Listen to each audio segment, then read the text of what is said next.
Hello guys, let's eat. Kain na naman. Anong oras na ba? Late na ako nag-lunch. Na-busy ako. Kasi nag-ano ako doon sa labas, nagligpit. Ano guys, okay, naisip ko talaga na na yung trabaho natin pala is hindi lang yaya, hindi ka lang yung magluluto, mag-market, na ano pa rin, isa ka ding meron yung mga mabigat na trabaho. Kasi kagabi nga nito si Lola, tapos inutusan niya ako yung beach umbrella. Grabe, kayang bigat yun. As in, grabe bigat. Kasi pinapatapon niya kasi mahal na daw yung magmahal na daw yung fee sa basura. So, kailangan na daw magtapon ng mga gamit na hindi na ginagamit.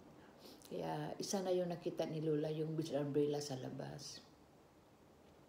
Kaya naisip ko ano kayang gagawin ko nito. Tapos, paano ko siya ma-close ba. Kaya yun, discarding na lang ako at sawa ng Diyos. Natapos ko rin. Tapos, alam nyo guys na hindi naman pwede na itapon lang yan sa may basura sa labas. So, ang tapunan kasi sa mga ganyang basura is doon pa sa mga 2 kanto pa. So, yun habang ginagawa ko yung umbrella na ma-close ko siya. Isip-isip ako sana kung anong gagawin ko, paano ko ito dadalhin doon sa 2 kanto pa. Parang 3 pa yata eh. 1, 2, 3 kanto pa yan. So, sobrang bigat, diba? Pero may naman sila, may trolley na lalagayan ng yung mga basura. Sa may mga deliver, ganyan. Kaya naisip ko na hirap talaga pag wala naman akong kasama, diba? So, gawin kong mag-isa yun. Kung sila ang gagawa yun, hindi nila kaya mag-isa lang sila. Pero tayong mga Pinoy kasi magre-discard eh. So, habang ginagawa ko yun, naisip ko guys, anong gagawin ko, paano ko to dadalhin doon, ang bigat, ang haba pa. Kasi tingnan nyo yung beach umbrella, diba? Ang haba niya guys. So, isip-isip ako. Sabi ko, tawa ko sa Panginoon, God, paano to, anong gagawin ko, paano ko to ma-dispose, ganyan. At yun, bigla na lang ako naisipan na yung kapitbahay ko pala dito is junk shop. So, yun, natuwa ako. Nag-share ko lang sa inyo. So, yun, natuwa ako kasi, pala, may junk shop pala dun sa kabila. So, yun, ganado na akong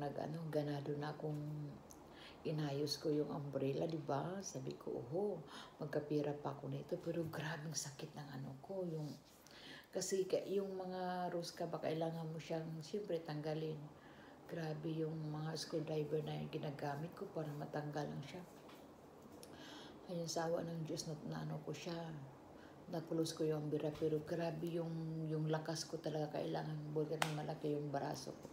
Yung lakas talaga, kailangan mo talagang lakasan yun kasi out of balance yung umbrella. So, idaming paghalaman sa, di ba? Kaya, talagang grabe yung lakas ko. Kailangan ko talagang dudublehin.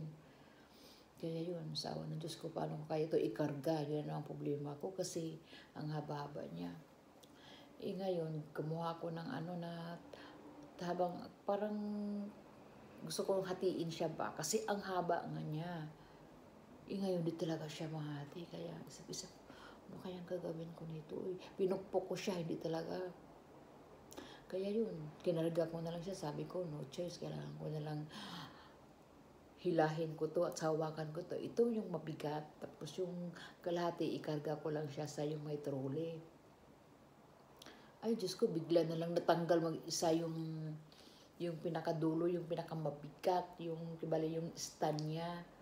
Bigla na lang natanggal, guys. So, natuwa na naman ako. Ito na. Natanggal na siya. So, ang mabigat, yun ang natanggal. So, yung parang tubo na niya. So, nilagay ko na siya, no. Tapos yung mabigat na parang siyang stand.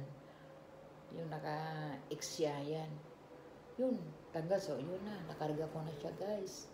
Kaya, yun, excited ako. At may kilala naman ako dyan, Pilipina mag-asawa. So, minisis ko sila kung bibili ba sila ng yung mga meter nga. Sabi niya, oh, bibili sila, bibili. Ayan, tuwang-tuwa talaga ako. Sure na talaga ako na magkapira na ako nito. Kaya yun, itamang-tama kapag deliver ko is close sila kasi lunch break pala. Para kung tanga doon, di ba? Para kung tanga naghintay doon sa may junk shop nga. So sila sa isip ko, Diyos ko, hindi ko to nagawa sa Pinas. As in, hindi ko talaga to na... Kaya mapaisip ka talaga na kumikita ka talaga ng dollar pero may mga trabaho talaga na hindi ka mag-expect ng mga ganyang bagay ba. No choice ako kasi si Lola umuwi kasi siya kaagad sa China, so ako lang mag-isa ang gumawa. No, kasi kung nandito naman si Lola, sure is kung tutulungan niya ako, pero wala kasi siya, kaya yun, ginawa kong mag-isa. At so that's why yun, nagawa ko siyang mag-isa. At maya-maya mga 1:06 lumabas yung friend ko na lalaki, tinulungan niya ako sa ano. Sabi niya, malaking pera mo. Sabi pa niya, mabigat to, mabigat. Saan ba yung, tapos tinimbang na 21 kilos. Magkano kaya yun? Chinese. Binigyan ako ng pera. Hindi ko lang binila kasi, puro tag-20 yan nakita ko. Pagdating ko ng bahay, binilang ko 60. Nagka-60 ako, guys. Nagka-60 ako. Kaya yun lang. Natuwa naman din ako kaysa kung hindi yun nila kayang bilhin, so hihilain ko talaga siya sa 3 kanto. Guys, tapos ang lalaki pa ng mga sasakyan dadaan dito sa may banda sa amin. Alam yung mga tin-wheelers truck, ganyan kasi ang dumadaan dito, hindi lang yung mga, tapos may mga sasakyan pag grabe magpatakbo, guys, nakakatakot. Kaya takot talaga ako lumabas ng bahay kasi highway nga siya dito. Maliit siya, highway, pero maliit nga ang daan. Ang lalaki pa ng mga sasakyan. Kaya hindi talaga basta-basta yung dito, pag lumabas ka ng bahay. Tapos magsasapon ka ng mabigat, di ba, ang hirap. Kaya gusto ko na hindi talaga madaling kumita ng pera. Hindi talaga kaya. Palagahan natin yung tayo mga FW. Palagahan natin yung natin yung pera. Tapos ang payo ko lang kasi ilang taon ako dito sa Hong Kong, di ba? May naipundar naman ako. Pero yung insurance ko is wala. Wala pa akong insurance. Meron akong in-applyan. Alam niyo yung Kaiser, yung ING. Yun, nag-Kaiser na ako. So, ang Kaiser, lang yun. So, gusto ko yung mag-invest talaga.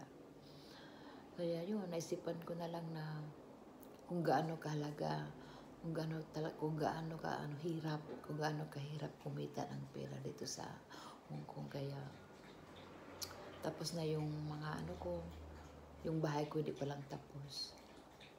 Kaya i-insured ko na yung buhay ko. Kailangan ko ng may insurance ako. Kung sakaling man, di ba? Kasi di talaga basta-basta kumita ng pera, guys. Kaya huwag kayong magsaya ng mga pera nyo. Ilagay nyo sa maayos.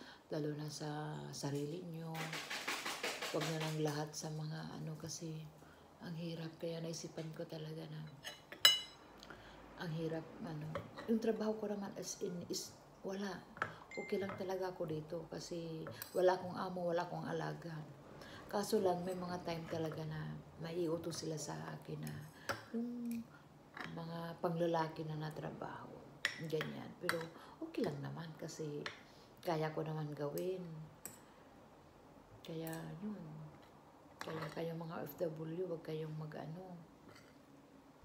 Huwag niyong sayangin yung pera niyo kasi hindi talaga basta-basta. At di ba lang anong oras ko natapos? Alauna something. Buti na may leftover ako na adobo na manok.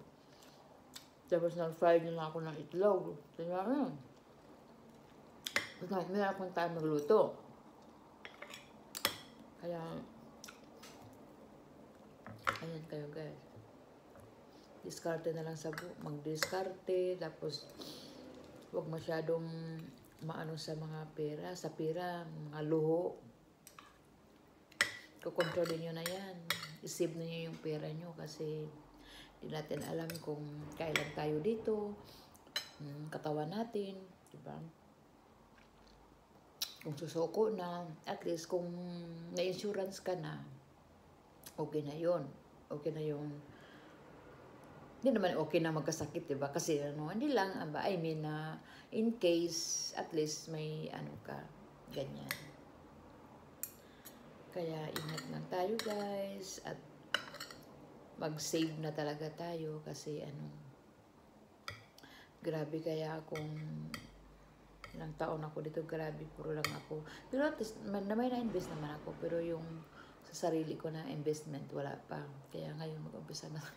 Kaumpisa pa lang pala. Kaumpisa pa lang. Last week ako nag-ako last week. Yung sa IMG, nagbayad ako sa... Kasi isang bis ka lang magbayad sa IMG eh. Isang bis ka lang magbayad. Tapos, after 20 years, yun na. Doon ka na Pero yung Kaiser is monthly. So, okay na din yun. Kaya yun guys, sali kayo sa mga ganyan kasi ang laki talaga yan tulong.